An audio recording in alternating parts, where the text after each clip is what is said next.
I feel like there was once a glorious period of time known only as peak Amy Schumer. You know, she did that Netflix special in 2017 that everybody hated. On my pussy's best day. Smells like a small barnyard animal. And then she politicized it by claiming people just didn't like funny women. Just do women's comedy stuff, you know, talk about how fat you are and how you want to have sex with guys and then say, my vagina a lot.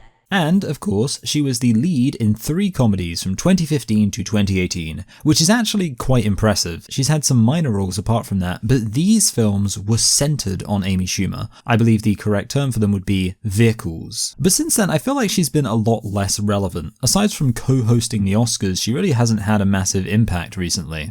But I want to talk about her for 2 reasons. Firstly, because I recently rewatched the Barbie movie, which Amy Schumer was at one point supposed to be starring in, and secondly, Schumer actually has an upcoming film called Kinda Pregnant, where she is going to be back in a leading role. To commemorate Amy's triumphant return to being a leading lady, I'm going to take a look at the previous 3 examples of that, the Amy Schumer Trilogy. So Amy's first comedy vehicle was Trainwreck, and it was so boring.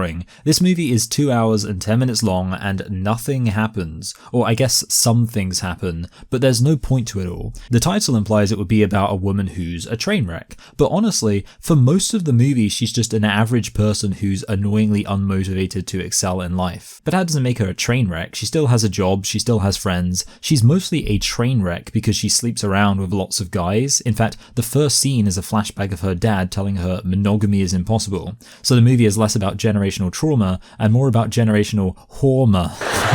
Thank you so much. Even the sex thing doesn't make much sense because a large chunk of the movie is actually about her ending up in a relationship where she doesn't sleep around as much. Also, her transition from promiscuity to monogamy doesn't work because she's really confused that Bill Hader's character wants to hang out with her after they slept together, but up until that point, we've seen several examples of her having casual sex with guys who then want to take things more seriously. I don't know if I should let you sleep or not, or make you breakfast. I chose breakfast. Where am I? Indeed, it's Amy who doesn't want a serious relationship, but suddenly this new guy wants a relationship and she's really confused about it and almost seems kind of excited. By the way, her personality in this movie is the type that I can't imagine most guys would be interested in a serious relationship with, so they probably should have just stuck with the idea that most guys only want casual sex until she meets Bill Hader, and he makes things complicated by wanting something more serious. This lack of focus is something you often see in bad movies, especially unfocused movies that end up being obnoxiously long because the whole thing's like a giant run-on sentence. The original inciting incident is that she thinks sports is stupid, so she is tasked with writing an article about Bill, who is a sports doctor, so that it will seem more oppositional because she thinks sports are dumb. But they never really follow up on that. She does write the article, but considering it's the whole reason she meets this guy, it gets pretty sidelined. If I was in charge of this movie, I think I'd start it off by showing 2 different people, one living a train wreck life and the other living an incredibly aspirational 1% better everyday style life. And then they meet and the story would be very much about the conflict in their worldview. But they don't really do that in this film, except for insofar as they kind of do everything because this movie lacks a clear focus. There's a stray line about how she thinks Bill is just too great of a guy and it makes her feel insecure, but that's not something that's followed up on. I'd be hard pushed to say what her character arc is, because I don't think she has one, which sucks because she sort of needs a substantial character arc considering she is such an awful person. A lot of this movie is just her making unnecessarily mean comments about people. The worst example of this is the way she seems to resent her sister for being in a more serious traditional relationship, but part of the way she expresses this is by really cruelly mocking her sister's stepson. This kid just seems perfectly nice and she basically bullies him for being a bit weird and nerdy. It's really unpleasant, and while they have a hug and make up moment at the end, there's no indication she's become a better human being. Anyway, I don't want to discuss this movie much more, so I'll finish by talking about a very small aspect of it, the comedy. Most of the film just doesn't feature any jokes at all. In fact, I came up with a new term while watching this,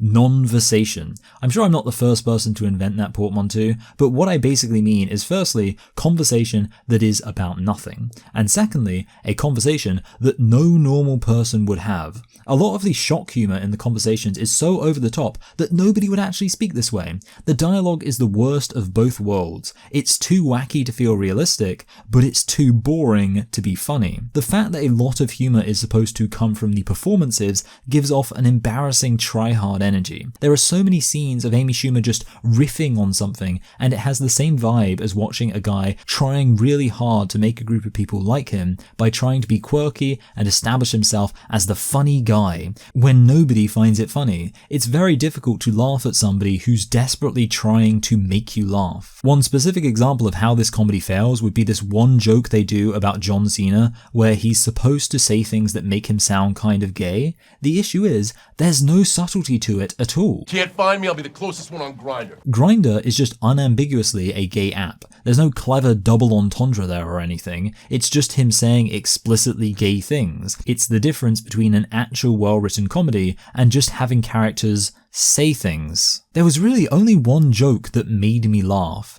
He once apologized to me for missing a volleyball game that he was at. And there were a few other jokes I found sort of funny, but apart from that, I was just stone-faced the whole time. Oh, also this movie features a stolen joke in it. Easy to be a Superman when you never played against a black guy your whole life. It's one big asterisk. We'll put an asterisk next to Barry Bonds' name, sure. As soon as we put one next to Babe Ruth's name. Getting to break records before black people were allowed to play? I know Amy Schumer is pretty famous for her joke thievery, so it warrants a mention. But overall though, I was just really bored. There are a handful of notes I'm leaving on the cutting room floor here, like how weird it is that Amy sleeps around all the time, but then she yells at a bunch of cheerleaders that they're setting back women's empowerment. You're gonna lose us the right to vote! So is she pro women being overly sexual or not? There's so many little inconsistent moments like that here. The film not only isn't funny, but in terms of themes and characterization and plot, there's just nothing. Or so much that everything cancels everything else out. Same difference. Nothing would be better because then I wouldn't have to watch it. I think I'm actually going to give this film a rating. So far on this channel I've only ever reviewed TV shows. I've done some rewrites of films but never reviewed them. However, I am in the habit of giving films numerical ratings out of 10 and qualifying that with it being either a high, low, or middling rating. This film, for example, is definitely a 1 out of 10 because it barely even qualifies as a movie and I hated every moment of watching it.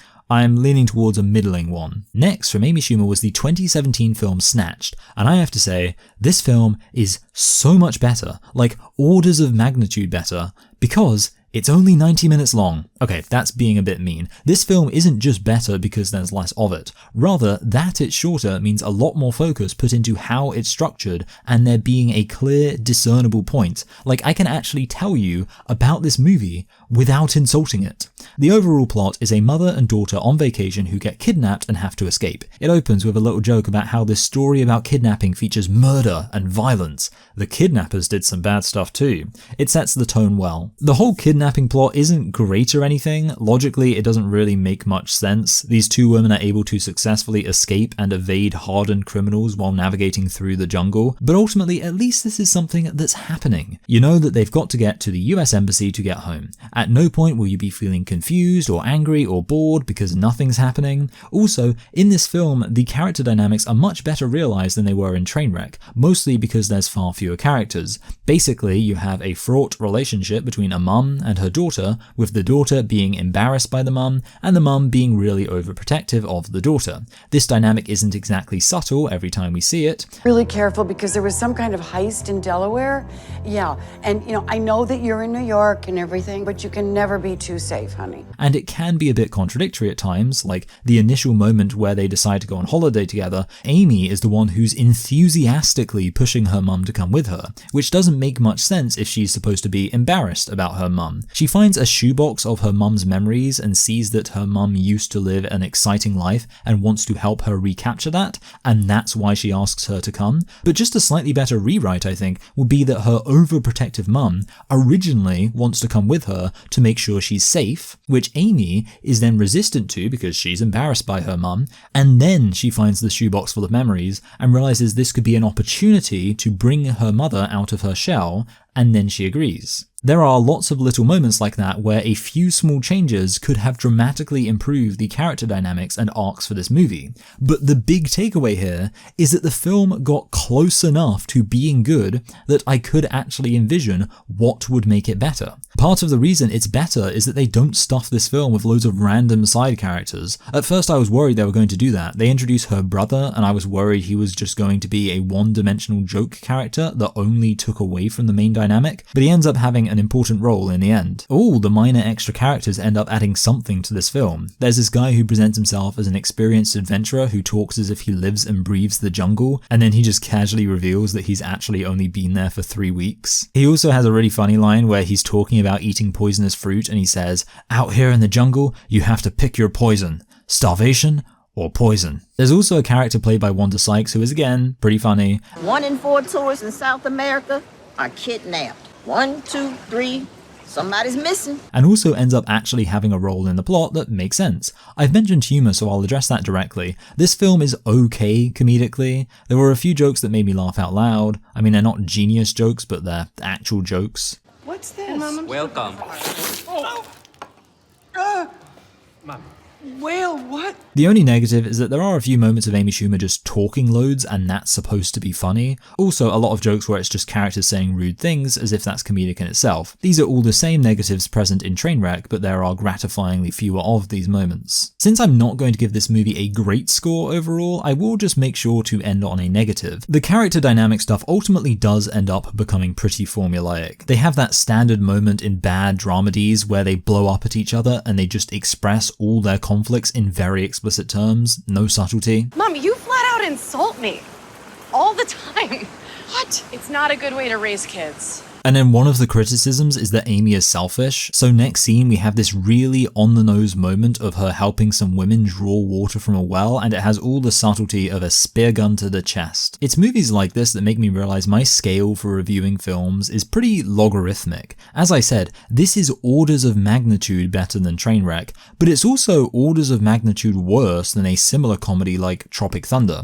This movie is your basic, typical, lazy, by-the-numbers American comedy. It's not that funny, but it has some funny moments, and it mostly relies on the fact there's enough else going on so you're not just bored during a long period of time where nothing that funny is happening. Overall, I'd probably give this film a low 3, which is far from a great score, but I really can't express how big the difference is between a 1 and a 3 in my rating system. But yeah, looking at other films I've rated 3 out of 10, a lot of them are better than this. And this leads us to Amy's most recent leading role in a comedy film, 2018's I Feel Pretty. A movie that is, honestly, kind of good.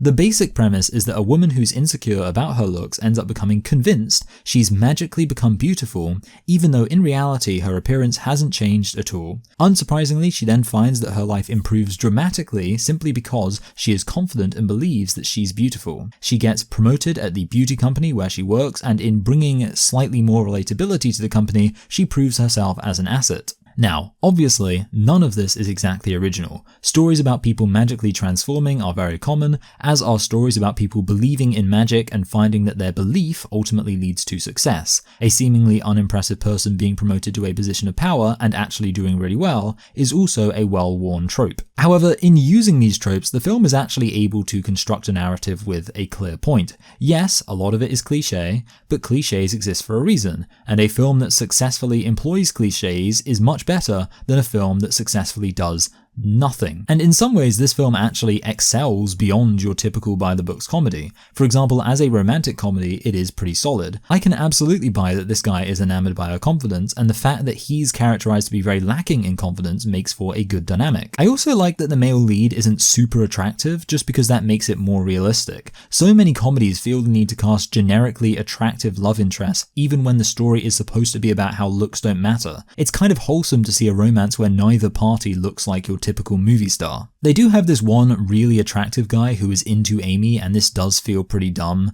especially considering he doesn't even have a massive impact on the narrative. When he first shows up, I was worried that she'd screw things up with her boyfriend by falling for this pretty boy, but that doesn't even happen, and instead he doesn't really do anything, except be very, very hot, of course. The only slight issue with the messaging and characterization is that Amy in being confident is kind of a giant jerk. I don't hate this. Obviously a character having flaws makes for a good movie, funny, and they don't pretend she's anything other than a jerk, especially to her friends. However, having her confidence manifest itself as her being awful kind of undermines the wider message that looks aren't important and what really matters is personality. You know, her personality is pretty rubbish even as things are going well for her. Anyway, I'll mention the comedy now, but it feels kind of inappropriate because this film really isn't a comedy, and I say that in the best possible way, because what I mean is that this film isn't constantly trying to be funny. In the other two films, there were a lot of moments trying to shove jokes in your face. Here, they were more focused on making an actual movie. And with this said, the funny moments are actually quite organically worked into the script in a way that makes them more funny. I don't know if it would be good to point out specific examples because, like I say, the main benefit is the way they're woven into the script, so they might not seem as funny if I isolate them from their context. I mean, one example would be where she's at the dry cleaner and she explains to this guy that there's a queue, and you're given a number which you wait for them to call. And then there's a bit of a pause and the guy's like, "So, what's your number?" And she interprets it as him asking for her phone number. Now, you might not think that's funny, but I do, and I appreciate that it's progressing the story. This guy is obviously her eventual love interest. There's also a fair amount of cringe comedy. It's about a woman who is absolutely convinced she's beautiful when she really isn't. So as you can imagine, there are some scenes where she's kind of making a fool of herself. I don't really know how to evaluate this because I kind of hate cringe humor. There were several scenes where I needed to pause the movie and just take a break because it was too awkward. Having said that, I can also tell the movie is trying to be cringy and can recognize it's not just cringe, but specifically cringe humor. A lot of my praise for this movie is of course very relative. I started this video off with a movie I didn't like at all, and compared to that, this is a masterpiece, but compared to comedies I really like, I do have some criticisms. The biggest would be how little subtlety this film has, mostly in the way everybody is unbelievably rude about people's looks, and I'm not talking about random jerks on the street. Even people who are in a professional environment or working in customer service roles are like, aren't you too ugly to be working here? Or, excuse me ma'am, you're a bit too fat to be shopping at our store. This lack of subtlety does make the film less emotionally resonant. I don't buy this as an experience a real person would actually go through, but if you view the film as a lot more message forward, it makes more sense. And there's nothing necessarily wrong with being message forward. Although the climax is really pushing it. At the end, Amy gives this big feminist empowerment speech that was really on the nose, and to be honest, I just skipped through it because it went on for ages. Again, I'm not entirely against a film having a thesis statement moment, but generally I don't particularly like being preached to. The one bit of subtlety I did like was that early on, Amy is convinced that beautiful women have all the advantages in the world, and I was hoping they would at some point acknowledge obviously that's not true. Physically attractive women have plenty of issues, which Amy eventually recognizes as part of realizing maybe there's more to life than being beautiful. And that's basically it for that movie. I really am not quite sure how to rate it. I'm thinking like a high 5 though. There are a few things that push this film over being average, like the romance, and there are only a few things that knock it down, like its lack of subtlety on some points and the genericness of the plot.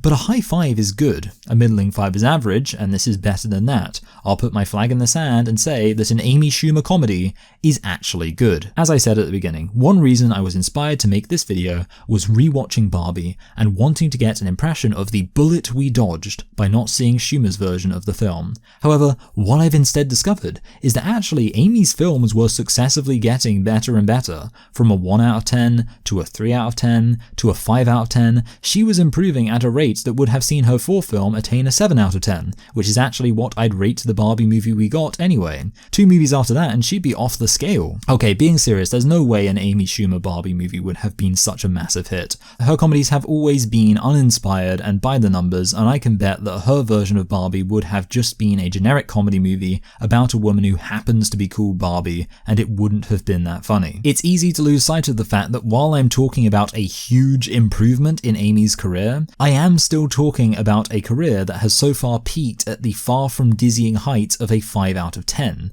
That's a hell of a lot better than a 1, but it isn't great. Also, the only one of these movies Amy wrote the script for was Trainwreck. So while I actually do think she improved noticeably as an actor across these 3 films, the big improvement was in the scripting, which seems to have resulted from Amy not being involved. Still, I will, I guess, anxiously await her return to starring in a comedic role in her upcoming movie produced by Happy Madison Adam Sandler? Oh god, it's going to be awful. Anyway, I hope you all enjoyed this video. Let me know what you thought below and just do all the algorithm things. Also, make sure to subscribe, and while you may not be excited for Amy Schumer's new movie, get excited for my videos next month because I will be producing a Halloween special. Hope you enjoy, and be sure to click this video on the screen right now to see more of my content and help out this channel. Bye!